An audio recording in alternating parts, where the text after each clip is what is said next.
অদ্ভুত এক পরিস্থিতি। বছরের এই সময়টা হচ্ছে ফাল্গুন মাস আসতে চলেছে, মানে গরমকাল প্রায় চলে এলো বটে। পাখা বন্ধ করলে দরদর করে ঘাম হচ্ছে, আর পাখা চললে হালকা হালকা বেশ ঠান্ডা লাগছে, বেশ সুন্দর ব্যাপার।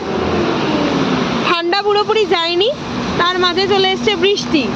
প্রচণ্ড বৃষ্টি হচ্ছে, জল জমেনি যদিও, কিন্তু আকাশের মুখ ভার। বুঝতে পারছি না বর্ষাকাল না শীতকাল না গরমকাল না বসন্ত, মানে কি ঠিক চলছে আমি মানে বোঝা দেয়।